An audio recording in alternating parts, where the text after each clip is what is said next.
Hello, everybody. Good morning, good evening, good afternoon. So, let me take this opportunity to introduce Professor Dr. Srikumar Rao. Dr. Srikumar Rao, I will share my personal transformation journey with him in a moment, but let me introduce him to all of us. Some of you know him already very well. Dr. Rao has been ex Columbia professor, Columbia Business School professor, and he is the creator of this world famous course, Creativity and Personal Mastery. He was teaching at Columbia Business School, and then he decided to take a sabbatical. And when he went on his own journey, he found that the learnings from all the spiritual masters across the faiths talk about life changing messages. But how do you convey that to the generations that he was dealing with? Hard nosed type A personalities, top business school graduates. And from there, he said that, let me become, he calls himself FedEx guy. When you talk to him, there are a lot of moments of laughter that will come your way. So he said that I'm a FedEx guy. So what he did, that he took the messages of the spiritual masters and converted them into the exercises and created this course, which is taught at top business schools like Columbia, UC Berkeley, London Business School, Kellogg's, Northwestern, the top rated course there. I had an encounter, and he's a coach as well. Let me introduce him as a coach. That is Creativity and Personal Mastery course. But he's one of the top notch executive coaches in the world. And his niche is about coaching the topmost successful people who also have a spiritual orientation to make a difference in the world through monetary gains. So that's a very, very different niche that he's working on. One of the top executive coaches, very dear friend of Dr. Marsha Goldsmith. And he is going to talk to us about how spirituality fits into coaching. And it's a pleasure listening to him. He's the author of 3 books, Are You Ready to Succeed? Happiness at Work, and the latest offering is Modern Wisdom, Ancient Roots. So my life changed twice. First, I met Coacharya founder Ram Ramanathan and Cindy, who is our Director of Education. And then I met Dr. Srikumar Rao. Life further changed, got transformed completely when I got accepted into his course. So we first invited him at Coaches for You during COVID times, and his session was mesmerizing, transformational. And our friend Pradeep Natarajan, whom we lost about a couple of weeks ago, he was the instrument, and Vijay Lakshmi was instrumental in introducing Dr. Srikumar Rao to all of us. And it's a pleasure to welcome Dr. Rao on this conversation today. I would be his conversation partner, but always privileged and honored to be working with him. Our Cindy, our Director of Education, was supposed to be the dialogue partner, but unfortunately she had some health issues, so we wish her well to recover soon. And I would request Dr. Rao to come on the screen, and we welcome you, sir, to this session. Thank you, Namaste, Ujjwal. sir. My pleasure to be with you and speaking to the Coacharya community. Thank you, Dr. Rao. We have coaches joining from across the globe, as this is the part of International Coaching Week that we are celebrating. And we also wish to mention that your session garnered highest registration, close to 350. So that speaks about you, speaks about Coacharya, and also speaks about the topic that how spirituality fits into coaching. So, with your permission, Dr. Rao, can I ask you the first question? My question to you is that how would you like to define spirituality in the context of professional coaching, leadership coaching, etc.? Okay. Before I do that, Ujjwal, I have to share with you how I view coaching. Mhm, And the way I view coaching is not that you simply find out what your coachee would like and then mhm. facilitate how he or she can get there. Yeah. My view of coaching is that you help the person who is being coached rise to a higher level of consciousness and help that person recognize that the sole aim of life is to reach the oneness that is spoken about in all the wisdom tradition. Mhm. This is Jnana, Sakshatkari, Nirvana, the kingdom of heaven, whatever. It's called many things in many different traditions, but that is the purpose of life. And all of us, in our own way, are looking for that. We're looking for happiness that does not end. And we're seeking it in the wrong places. We're seeking it in achievement, whether it's material achievement, whether it's hierarchical achievement, power, fame, etc., etc., etc. Now, these are very powerful impulses, and we are driven to achieve that.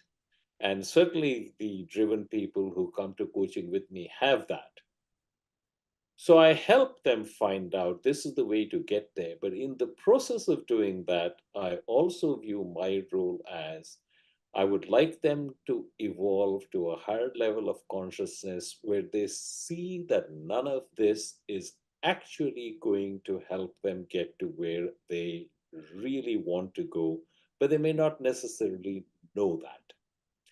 So, in that context, I think that coaching is a very spiritual occupation. Mm, yes. Also, Dr. Rao, from that, if I can ask you that many times you say that clients do not know what they want. So, is this something that you would like to expand? Because as a professional coaches, we also sometimes feel that client bring up something else, but they perhaps are not sure what they want out of coaching relationship. Correct. So, let me take the case of entrepreneurs, Ujjwal, because many of my clients are entrepreneurs and they're quite successful entrepreneurs. So, if I were to ask them, would you like to run $100 million company? They all raise their hands. And forget 100 million. How about $1 billion company? Yes. But then I ask them to reflect on this. You don't really want to run $1 billion company. You want the feeling that you will have when you're running $1 billion company. And even that is not accurate. You don't want the feeling you will have when you're running $1 billion company. You want the feeling you think you will have when you're running $1 billion company. Now, this is an eye opener to practically everybody. They never think about it. They said, Of course, I want to run a $1 billion company. But when they reflect on it, they say, Yeah, that's true, actually. What I want is the feeling that I think I will have when I run a $1 billion company. And the only way that I can think of now to have that feeling is to actually run a $1 billion company. So I go out and I struggle and I strive and I, implement sound management policies and I learn how can I do that. And then when they are fully comfortable with the idea, we talk about how their inward journey can help them in their outward journey. This is the real breakthrough when my clients recognize that you can achieve much better, much greater results outside by working on what is inside between your ears. Mm. That makes it a journey which is full of joy. It might have setbacks, but those setbacks themselves are the source of joy. It sounds paradoxical, I know, but that's the way it works. Yes. Thank you for that, Dr. Rao. And at this juncture, if I can also bring you advocate and also teach all of us about extreme resilience. So how spirituality can help someone deal with extreme resilience, and for the benefit of all our fellow coaches here, if it is possible for you to also define extreme resilience and then its impact. Resilience has become a new buzzword today, Ujjwal. And I've seen senior executive wanted ads in which they talk about, must be resilient. Resilience, of course, is our ability to bounce back from adversity. Mm, And these days, I don't have to tell you that businesses are facing more turbulent conditions than ever before as a result of technology, as a result of globalization, as a result of the fact that your competition is no longer around the corner, it may be, 12 time zones away. So obviously, it's good to recover from a setback. Extreme resilience is where you recover from a setback so quickly that an external observer might not even know that you have suffered an adverse event. That's what I classify as extreme resilience. And it is possible to achieve that. It is possible to achieve that by a very simple tactic. Don't define anything that happens to you as an adversity. In Creativity and Personal Mastery, my course, you have an exercise called Good Thing, Bad Thing, Who Knows? And I'm sure you're familiar with that. But let me summarize very quickly for your audience. Can you recollect anything that happened in your life that at the time it happened, you thought this is terrible? But now you can look back upon it and say, hey, that wasn't so terrible after all, or maybe even that was a good thing. I'm sure you can. Many people can. I was speaking before the Global Executive Summit of the Entrepreneurs Organization when someone insisted on being recognized. So I recognized him and he said, Professor Rao, I've got the perfect story for you. He was a graduate from one of the IITs. I think it was one of the better known IITs. And he came to America. He did his master's at Stanford, got a job with a high tech company. His friends got jobs with other high tech companies, and he was looking forward to building his career and carrying his friendship. But he had an immigration problem as a result of which he had to leave the country. He got a lawyer and fought it and lost, and he had to leave. Among other things, he had student debt. And when you have student debt in dollars and you're earning in rupees, you're not in a very good situation. And they said, Professor Rao, as a result of my being forced to leave the country, I met this wonderful lady who's now my wife. I teamed up with some of my engineering school buddies and we started a company. It's going gangbusters. All my clients are in America. I come to America at least 6 times a year. And I'm really leading a picture perfect life. And none of this would have happened if I had not been forced to leave the country. So, in your own life, I'm sure you can recollect instances where something happened, and at the time it happened, you were absolutely convinced this is a terrible thing. But with the perspective of time and perhaps greater maturity and wisdom, you can look upon it and say, that wasn't bad at all. That was perhaps even a good thing.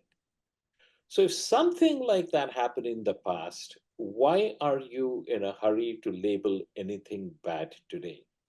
Because, Ujjwal, one of the things I would like all of you listeners to understand is that no event ever causes suffering.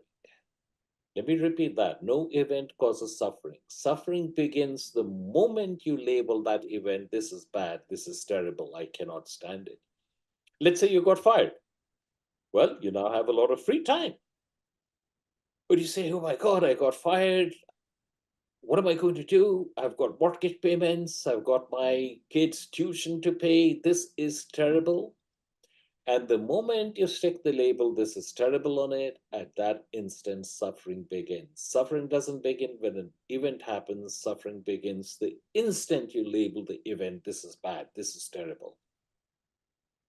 So, what happens if you do not label any event, this is terrible, this is bad? Then suffering never begins. That's how you become extremely resilient. So when an event happens in your life and your immediate tendency is to classify it as this is a disaster, this is a catastrophe, pause and just ask yourself, is there any conceivable method by which in X years this could actually turn out to be good?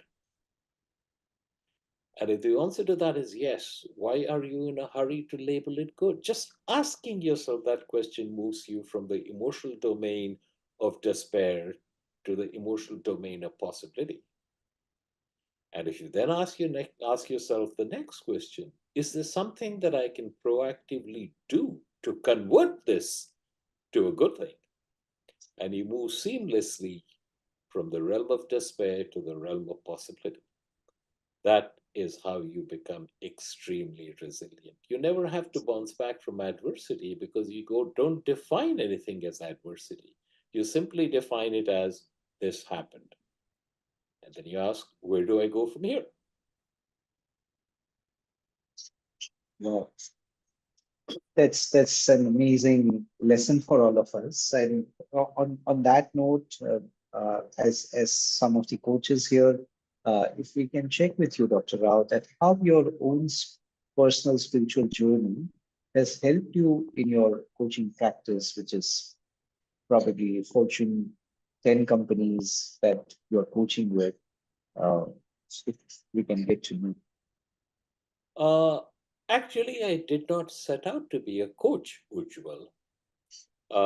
My course, Creativity and Personal Mastery, and it has literally transformed thousands of lives. In fact, just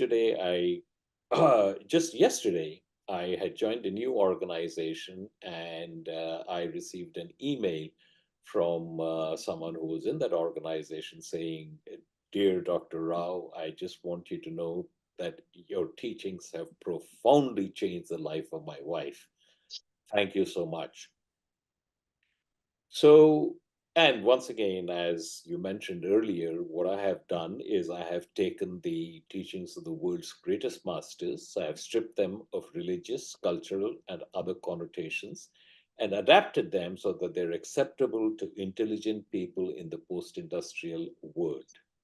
And in the milieux in which I work, top business schools, major corporations, entrepreneurial organizations, it's been proven over and over and over again.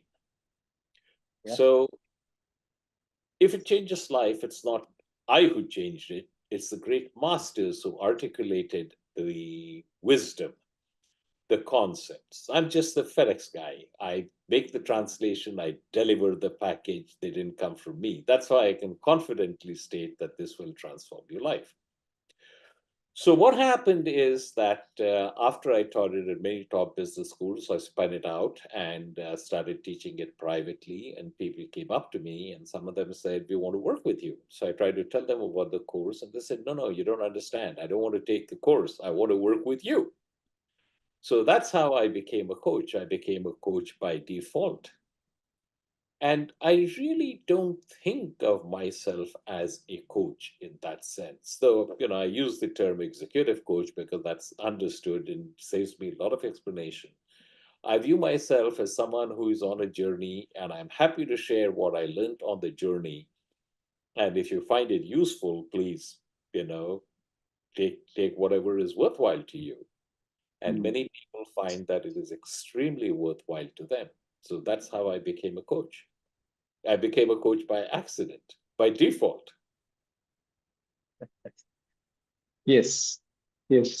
So on that note, Dr. Rao, since and completely agree with what you're saying.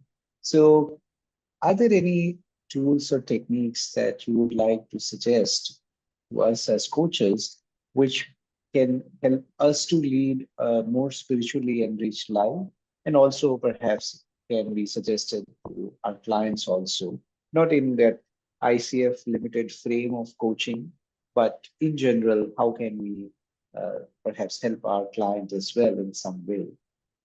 The most important thing, Ujjwal, is for you and any coach to get rid of the notion that you are a coach. That basically does nothing but strengthen your ego. Here I am, I'm going to help this poor, deluded soul become a better person. No, you're a poor, deluded soul yourself. What help can you give anyone when you're so thoroughly confused and muddled up yourself? Instead, simply have the notion, there is this principle working through me. If you're a person of faith, and I have persons of faith from every wisdom tradition, think, Jesus is doing it, or Krishna is doing it, or Allah is doing it, or Baha'u'llah is doing it, or, whoever. This force which inspires me is acting through me, and I'm privileged to be the instrument by which this force is manifesting itself. And that same principle has also brought your client to you. So you are, if you will, Krishna talking to Krishna. So enjoy yourself, enjoy the journey, share what learning you have with the understanding that you are in your current state of consciousness yourself and muddled up soul on your own journey. So if you do introduce any complication which could set your client back, you did it inadvertently, and in your heart you acknowledge that in advance. So your Mhm. job is simply to share. Don't have the notion that you are a coach. You're simply sharing, and the client will decide what makes sense to them in their situation and utilize it appropriately, and be grateful that you have been given the opportunity to do that. I would say that my number one advice to all people who are coaches is to get rid of the notion that you are a coach. Mm. Okay.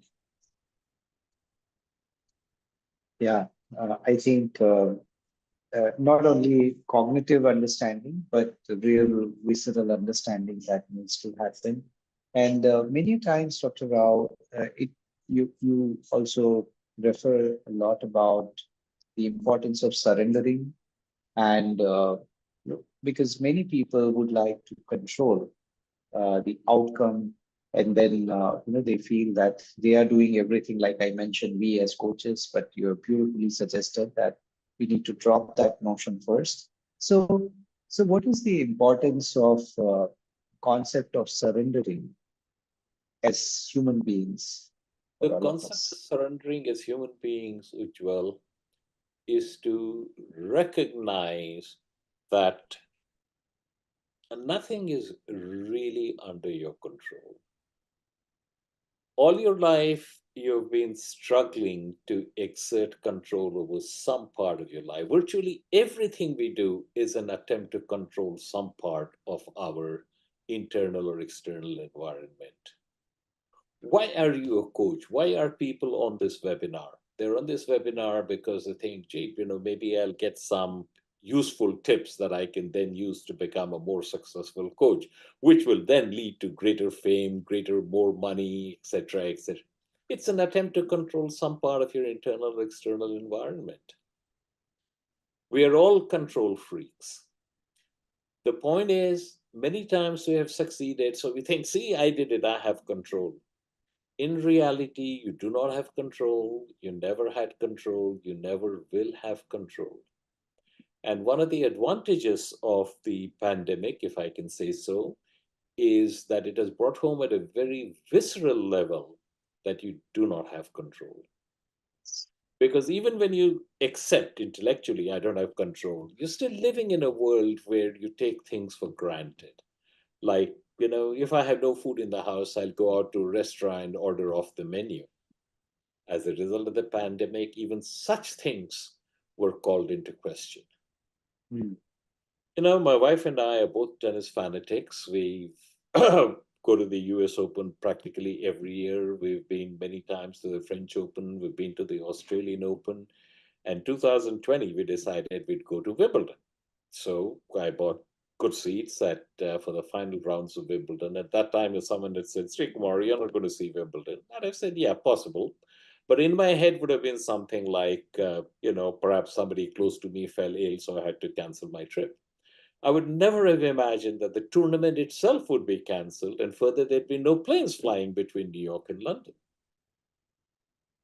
So the pandemic really brought home at a very visceral level you don't have any control. So when you don't have any control, recognize that you don't have any control, and there is the universe going its own merry way, accomplishing what it needs to do in a perfect manner. Your job is to explicitly recognize that and be an instrument of the universe. I think one of the most important sayings of the Gita is Nimitta Matram Bhavasavya Sachin.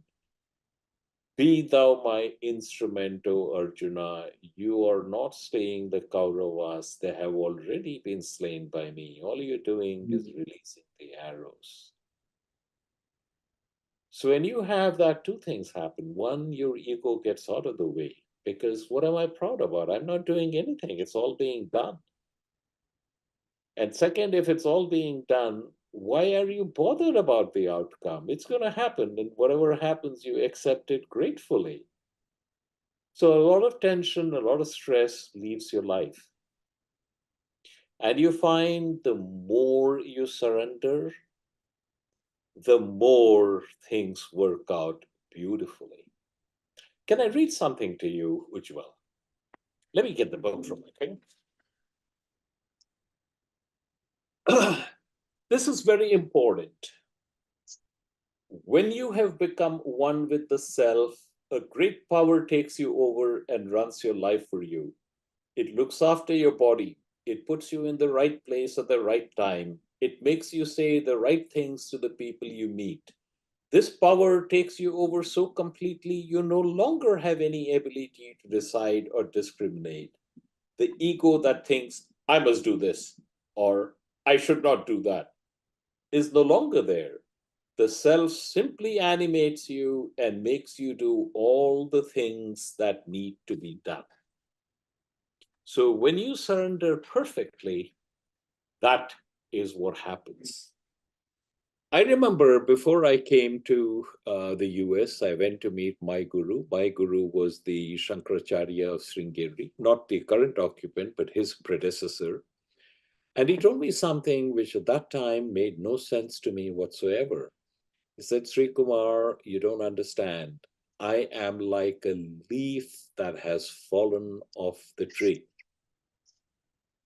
And it's only now that I recognize what a profound statement that was. A leaf has fallen off the tree. It has no will, no volition. Wherever the wind takes it, it goes. That is how your life can be. And when you get to that state, there is nothing but joy in your life. There is pure ananda. Ananda is mistranslated frequently. You talk about it as happiness, but Ananda is much more than happiness. It is a very deep feeling of well being.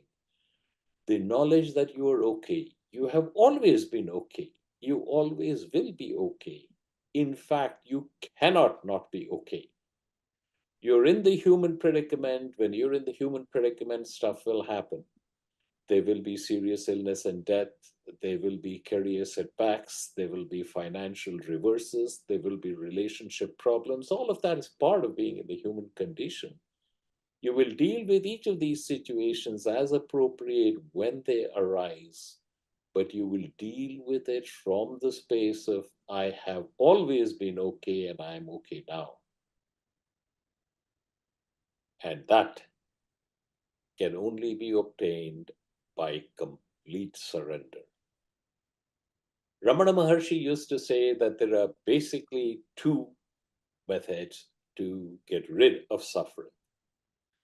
The first is the path of self inquiry, which he was very big on. Every time you're suffering, simply ask yourself, who is this who is suffering? And you direct your mind inward. Most of the time, our minds are directed outwards. You direct it inwards. And when you do that, eventually you will come to the point where the mind disappears and you are revealed as the self. It works, but most of us find it very, very, very difficult. The other way is to truly surrender completely. And when you truly surrender completely, there is nothing that you're doing. It is just happening through you spontaneously. As I just read out to you from Annamalai Swami, that is the state you're in. Yeah. So surrender is a very, very, very powerful tool. Thank you, Dr. Rao. So I feel like asking you that, as Ramana also says, that between us and Supreme Consciousness, the mind is like a veil or a curtain which comes in the way. And once that curtain is no longer there, it's just river merging with ocean.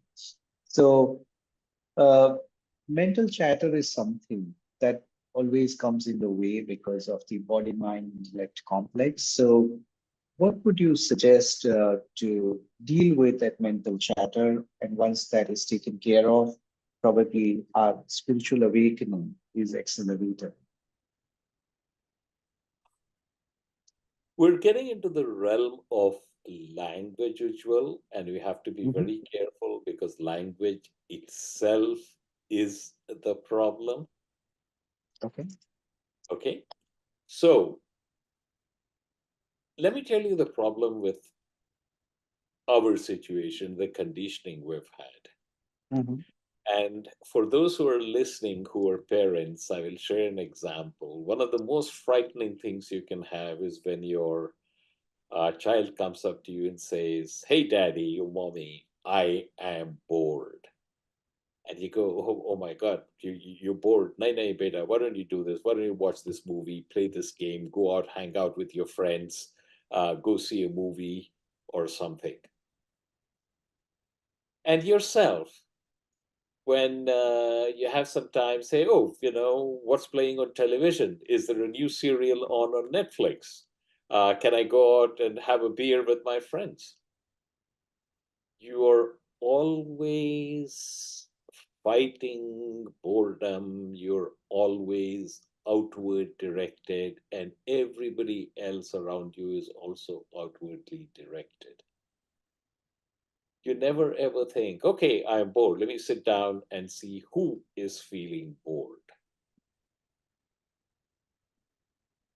Turning your mind inwards is something that is alien to us and the conditioning we have received, but that is the most fruitful journey you can have. So, whenever someone takes my course, Creativity and Personal Mastery, whenever someone becomes my coaching client, a big part of what I do is get them to understand that they are not their mental chatter, they are the observer of the mental chatter. And the moment you become the observer of your mental chatter, you find that it loses a great deal of its power. Understand, mental chatter is not a problem. Mental chatter is like clouds in the sky. You go out for a walk, you look up, there are clouds in the sky. You walk for 10 minutes and look up, and those clouds are gone, and there are new clouds in the sky. Mental chatter is like that, it's there. Our problem is not that there is mental chatter. Our problem is that we identify with our mental chatter. We become enmeshed with it and engage with it. And when you become enmeshed with it and engage with it, it drags you to all kinds of places you do not want to go. So the first step is to observe your mental chatter. And as you do that, as I said, it loses a great deal of power over you. After you've been doing that for a while, a long while, we're talking not about days or weeks, we're talking about decades, you come to the point where you are firmly rooted as the observer, and then you don't observe your mental chatter anymore, you ignore your mental chatter. Because understand, as long as you're observing the mental chatter, you're still stuck in duality. There is you, there is the mental chatter, and you are observing the mental chatter. But when you start ignoring it, then you find that the mental chatter dissolves. Ramana Maharshi had a beautiful way of explaining this. Let's assume you are laying siege to a fortress and you have sealed off all means of entry and egress. And every time someone in the fortress reveals himself, you shoot him with an arrow. And you keep doing that. Eventually, all the defenders will be killed and the fortress falls. In exactly the same way, if you ignore every thought that comes in, not my business, then the mind dissolves. And when the mind dissolves, you realize that you are the self. Tattvamasi Shvetaketu, that you are. That is your nature. Mm, absolutely. Thank you, Dr. Rao. I think I'll pause for a few seconds, let them absorb this wisdom.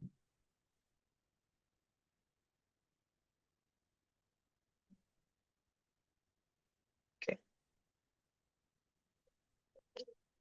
So, so Dr. Rao, if I can check with you in this moment, is there a way that spirituality and coaching can be integrated so that we become an instrument of the universe and whosoever comes our way to understand to work with them, we do? Repeat your question, Ujjwal. I'm not sure I understood it. Yeah, I'm saying that is there a way that you see that the spirituality, the spiritual practices can be integrated into coaching? I think they're already integrated. It's simply a question of how the coach views it Mhm. and what the coach communicates to the person being coached. Yeah. I don't believe we have a habit of splitting up our life. This is my life. I'm a coach, I'm a father, I'm running a business, and my coaching practice is actually business and I have to grow it. And this is my spiritual life. I'm going to sit down and meditate in the morning and so on. Completely artificial distinction. Don't have that. Mhm. In fact, when people say, I meditate every morning because, I'm under tension, I'm under stress, and what I'm going to do is I'm going to set up a meditation practice. I'll meditate half an hour every day, or 1 hour, or 1 hour twice a day, whatever. Not much use. Our mind has developed such a momentum through the years of conditioning we've had that a spiritual practice of meditation is not going to slow it down. The best it can do is slow down the rate of increase. The only way in which you're going to be able to start making any headway in reducing the momentum of this demon which is carrying you astray is if your entire life is a meditation. Let me repeat that. If your entire life is a meditation, so everything that you do is a meditation. There are many things that you do now, and you never think, I am the doer. You get up in the morning, you brush your teeth, you take a shower, you go to the toilet, all of this is happening. You never think, I am doing it. But then you go to work, you're coaching a client. Oh, now I have to do things. Things don't happen by themselves. I have to use my cognitive abilities to decide what I am going to tell my client. This is different. That's fiction. Your life can happen spontaneously. The coaching happens, but you are not doing the coaching. It emerges. Let life unfold. Don't try to make life unfold. Mhm. And then you'll realize that your entire life is a spiritual journey. There is no difference between you're sitting and meditating and you're sitting to coach a client. You have to make that transition between your ears first, and then it comes out spontaneously outside. Okay. Yeah. Thank you, Dr. Rao, for clarifying that we are expert in creating duality when it is not a dual thinking that is required. But just one administrative question that I had, and I'm not sure if it is okay to ask you, but if we if we meet with clients who have a very different view about spirituality, because most of them mix up spirituality and religion, so are there any ethical considerations that we need to make while we deal with our clients on this realms? That is a very good question, Ujjwal. And I'm not sure I'm the right person to ask that because, as far as my own coaching practice is concerned, if somebody is not aligned in that direction, I don't take that person on as a client of mine. Okay. So if somebody is not inclined in that direction, then simply say, hey, it's been wonderful meeting you. Let me recommend some persons who could possibly help you. But if you're not in a position where you have that as an explicit niche, what you can do is constantly ask questions of your client, which will lead the person in that direction. Mm. A lot of my coaching is based upon the teachings of Ramana Maharshi, and that is pure Advaita Vedanta. And some people are ready to hear and they want to go in that direction. And I'm very selective. Those are the only people I accept as my clients. But there are many who are not. The important thing for the coach to realize is even if they are not ready today, that is what they are really seeking. But don't go holier than thou and say, this is what you're seeking, this is what you want. Gradually, by gentle stages, lead them in that direction.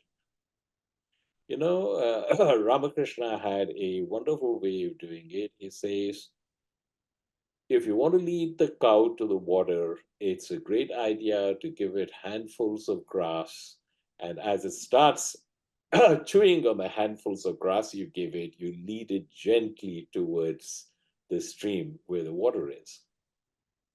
So coaches have to learn to perfect that technique, and they can only do it if they have made their own transition first between their ears. Mm. Yeah. I always maintain that the only thing you ever do in life is you work on yourself. You have become a coach, you want to help your clients, you do the best job you can, but in the process of doing that, you're working on yourself. And that's the only thing you ever do in life. You work on yourself. You just happen to be given the business of coaching as the tool you're going to use to work on yourself. So never forget that. Yes. And also, Dr. Rao, I remember one of your teachings is that when you're working with others, you are also actually working on yourself, Yes, polishing the mirror. absolutely. You're always working. That's the only thing you ever do. You work on yourself. Yeah. Yeah. So, is it okay for me to take some questions? We have a bunch of them, but Oh, in sure. the interest of time, so Ronit is asking that what is the purpose of mental chatter if everything is defined by the universe, arranged by the universe, then why mental chatter is there? What's the purpose? This is the type of question, Ujjwal, that cannot be answered Mhm, because we're all thinking creatures. And I would say probably the majority of people listening to this podcast are left brained individuals who mhm, work on who live in their minds. mhm. And therefore, anything that comes up is attacked with the mind. I want to understand this. And you're creating a duality. And what I would like to do is, I would like to quote Swami Vivekananda, who was asked a similar question. And he considered it for a moment. And then he said, your question will never be answered. And he said, the reason it will never be answered is because within Maya, there is no answer. And outside of Maya, there is no one left to ask the question. So your question will never be answered. Wonderful. That is not a frivolous remark. It's actually a very profound Yes. statement. Within Maya, there is no answer. Outside of Maya, there is no one to ask the question. Yeah. Mm. So, my typical way of dealing with all of that is the way Ramana Maharshi puts it: who is the person asking that question? Find that person out, and then you will get your answer. Yeah. Thank you, Dr. Rao, for that. Another question from Arun Krishnaswamy says that how do you decide then which desires or urges to pursue and which one to not? So, so he asked, would you then pursue buying tickets for the next Grand Slam? Say that again. He said that then would you pursue buying tickets for the next Grand Slam? So basically, how do you decide which desires to pursue and which one to not? The here is something that I want to get into in this very up. We are always obsessed with what is the right decision, and this flows across our entire life. Should I marry this person or should I marry that person? And there are advantages to marrying this person, there are advantages to marrying that person. What is the right thing for me to do? Should I get this job, accept this job offer, or should I accept that job offer? I remember when I was teaching at London Business School, one of my students almost have a nervous breakdown because she couldn't decide whether she should accept an offer from BCG or from McKinsey. And she really almost had a nervous breakdown. And the point is, you think that you're making the decision, and one of them is right and one of them is wrong. Not so. Whenever, in fact, what happened is that one time at London Business School, when I was teaching in business schools, I always used to have a module in my course because students were interested in jobs. So I had a module on get the job hunting process. And one day I invited the director of career placement at London Business School to attend that session. And she came back and said, Professor Rao, that was awesome. Can I persuade you to give this presentation to the entire London Business School community? So I did. And many of the things that I said were contrary to what business school was telling the students. For example, business school say, your first job out of business school is extremely important. So do a lot of work, research the company thoroughly, know what you're getting into, what are your interests. And my advice was, it really doesn't matter. The first job out of business school is very largely meaningless. It's your third or fourth job that really matters. So don't agonize over it. Simply pick the one you dislike the least and go for it. So in exactly the same way, don't agonize over the decision. Go into as calm a frame as you possibly can. Meditate, if you will, and in the quiet stillness, whatever comes to you, go with that one because you cannot make the wrong decision, quote unquote. I repeat that. You cannot make the wrong decision. Years back later, you say, oh, I could have done that. No, your circumstances were such that the lessons you needed to learn come from the decision you made. In a sense, that is what we are talking about when we say surrender. Whatever decision you make is the right decision. You grow into the circumstances that flow from that decision. Mm. Do not agonize. So, with regard to, am I going to buy tickets for that? In all likelihood, yet. I have some family situations which are important, as a result of which I'm not going to go to Wimbledon this year, may not go next year, but I may the year after, or I may not. Who knows? Either way is fine. Yeah. I think that's a great point, and this match is certainly enjoyable for sure. It's like looks like a Grand Slam conversations. But we have one question. I think we have space for a couple of more questions, Dr. Rao. So Tanuj says that Dr. Rao, can one reach a state where one is always in the observer mode? And is being in observer mode very effortful? Uh, it is possible to get to the stage where you are always an observer. But the purpose of this journey is not to get to the stage where you're the observer. The purpose of the journey, if you will, is to realize that there is no observer separate from the observed. There is only one. The observer and the observed are the same. There is no duality. This is something the cognitive mind simply cannot understand. But eventually it comes to the point where you do not ask questions because what is there to ask? That is why, Ramana Maharshi is an embodiment of Dakshinamurti, and Dakshinamurti taught through silence.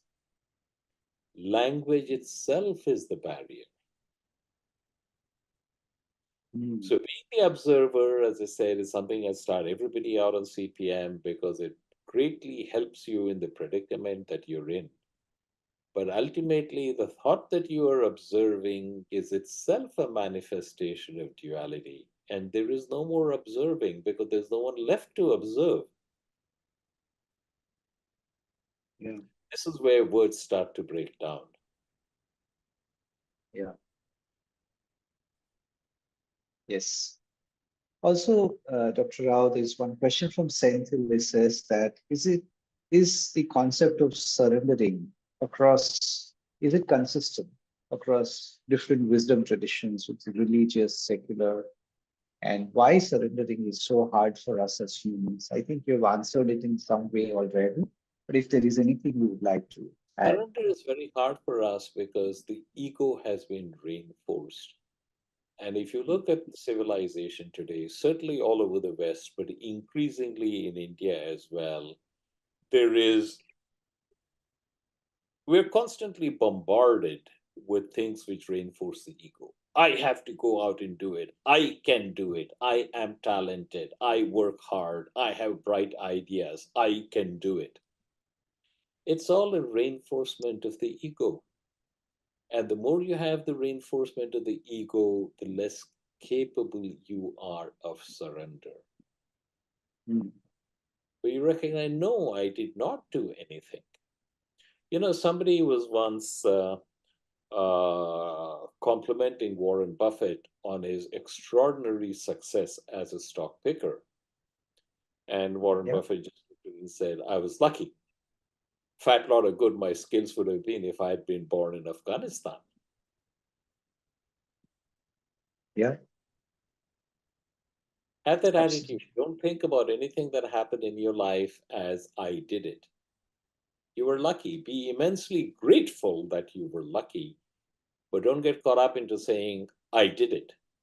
And this is particularly important for coaches because coaches, too many coaches have the notion, I did it, I helped my client, look how successful he or she became as a result of my thing. No, the client did it. If you were instrumental in that, the universe did it, Krishna did it, Jesus did it, whatever. Be grateful that you were an instrument, but you did not do it. You have to think about it constantly, and when you think about it constantly, gradually the sense of doership drops away. And that's when you'll find that you have the greatest success as a coach, too. Yeah. And Dr. Rao, last question, which is, I think I would love to hear that answer one more time because everybody asks you this, that in this, when we go for the surrender, etc., it's like living in mental soap opera all the time. So, what is the ultimate goal of human life or ultimate purpose of human life, according to you? There is no purpose. We're always saying, what's the purpose? I want to live a meaningful life. I want to discover my purpose. Purpose is not like a seashell on the beach. You're walking along the beach one day and you see that, hey, here's my purpose. Purpose is not something you find, purpose is something that you create, it is inside you. A lot of people talk to me about, Professor Rao, I want to be passionate about what I do. And they look at me and say, you're very passionate about what you do. I want to be like that. I want to have passion. And the short answer is passion does not reside in what you do. It's not outside. Passion is inside you. And if you don't find it inside yourself, right where you are, you're not going to find it outside. So when you're talking about what is the purpose of life, there is no purpose. The purpose is to be, not to be this or be that, not to be a Yes, great coach or not to be a multi-billionaire or not to be prime minister or president, but just be. And you always are that, to recognize your true nature. Aham Brahmasmi. I am. That's it. great, Dr. Rao. I think we didn't know where 1 hour flew by, and thank you for all the wisdom. And we also are grateful to all the spiritual masters through whose wisdom flow through you. And on behalf of Coacharya and all our attendees, we pay our deep respect and gratitude to you for joining us today. And thank you, everyone, for joining today. Wisdom from Dr. Srikumar Rao is really, really worth pursuing time and again.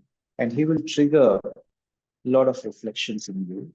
So thank you for joining today. And International Coaching Week is coming to an end from Coacharya's side, but our offer for, we really wanted to also offer lower fees in case you want to join for our one of the coach training programs over next quarter. So do get in touch with the Coacharya team, support@coacharya.com. And not just celebrations, wisdom, but we also wanted to offer some financial incentives for you because we believe that this world needs coaching and coaches more than ever before, more instruments of the universe in Dr. Rao's language. So thank you so much, Dr. Rao. We really loved having you today. My pleasure, Ujjwal. Would you be good enough to share the chat, both the recording and the chat box for the session with me? Absolutely, Dr. Rao. I will instruct our colleague Dens and Yamini here to do that needful. And we'll also mark Jacqueline in the copy so that she also has that. Wonderful. So I wish everybody here a wonderful rest of your life. Thank you, Dr. Rao. Thank you. Hi, Ujjwal. Thank Please you. join me on my other platform. See you. Yes, yes. Thank you. Bye bye.